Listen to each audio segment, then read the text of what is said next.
علیہ وسلم کے بعد کسی انڈیویجول بندے کے اوپر اتنی بڑی ذمہ داری عائد نہیں ہوئی کہ اس کا فیصلہ پورے دین کی آئیڈیالوجی کے فیوچر کو ڈیسائیڈ کرے گا۔ دوسری وجہ یہ تھی کہ اللہ رب العزت نے بہادری کا ایک نیا سٹینڈرڈ دنیا کو دکھانا تھا۔ اس سے پہلے دو بدو لڑائیوں میں، جنگوں کے اندر اصحاب رسول جرت، دلیری اور بہادری کے انبریکیبل ریکارڈز قائم کر چکے تھے۔ خیبر میں، تبوک میں، یرموک میں، جسٹ امیجن، مولا علی شیر خدا تلوار سے وار کرتے ہیں، آہن خردر ذرہ بختر چیر کے بندے کے دو ٹکڑے ہو جاتے ہیں۔ تو اب کہ اللہ نے کہا کہ ایک نیا سٹینڈرڈ دنیا کو دکھایا جائے گا، بہادری کا، دلیری کا، شجاعت کا اور راضی بالرضا کا۔ اس لیے پیرامیٹرز بدل دیے، اینگل بھی بدل دیا۔ اب ذرا غور سے سنیں کہ شہادت حسین جو ہے وہ اتنی اہمیت کی حامل کیوں ہے اور اس کا اتنا چرچا کیوں ہے۔ اللہ تعالیٰ قرآن میں کہتے ہیں وَلَنَبْلُوَنَّكُمْ بِشَيْءٍ مِّنَ الْخَوْفِ وَالْجُوعِ وَنَقْصٍ مِّنَ الْأَمْوَالِ وَالْأَنفُسِ وَالثَّمَرَاتِ۔ یہ 5 بیسک ہیڈز ہیں، یہ 5 آزمائشیں ہیں جو اللہ بندوں پہ ڈالتا ہے۔ اب میں خوف سے آزماتا ہوں، بھوک سے آزماتا ہوں، اولاد کے جان و مال کے خوف سے، یہ 5 ہیں۔ دنیا میں 6ٹھی آزمائش ایگزسٹ نہیں کرتی۔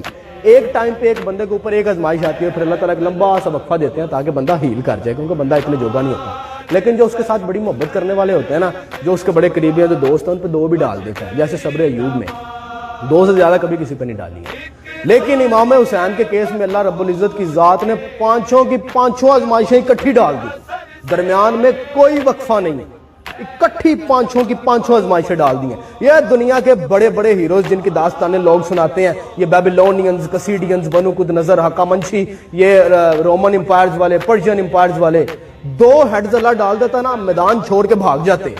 ادھر 5 کے 5 ہیڈز اللہ نے ڈال دیے امام علی مقام کے اوپر، اور رزلٹ دیکھا ہے امام کا آخری سجدہ۔ امام حسین علیہ السلام کس کلیئرٹی کے ساتھ اپنے پروردگار کی طرف بڑھ رہے ہیں، اور آپ کی وہ دعا سنیں، آپ کو کنفیوژن کا شائبہ تک نظر نہیں آئے گا۔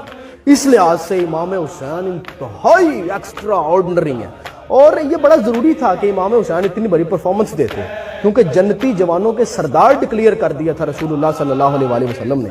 اب آنے والے جو ٹچے لوگ نے ساڑھے معاشرے کے یا دائیں بائیں کے لوگ، وہ کہہ دیتے ہیں کہ یہ تو اسلام میں تو بڑی نیپوٹزم چلتی ہے کہ امام حسین اس لیے جنتی جوانوں کے سردار ہیں کیونکہ رسول اللہ کے نواسے ہیں، اس بیس کے اوپر یہ تو نیپوٹزم میں ہوگی اسلام کے اندر۔ اللہ نے کہا نہیں، پرفارم کر کے دکھائیں گے یہ کہ کیوں جنتی جوانوں کے سردار ہیں، اور کیوں اہل بیت اطہار ایک عجیب جو ہے، وہ میں کہتا ہوں کہ یہ مینوفیکچرنگ اللہ تعالیٰ کی ایک عجیب ہے۔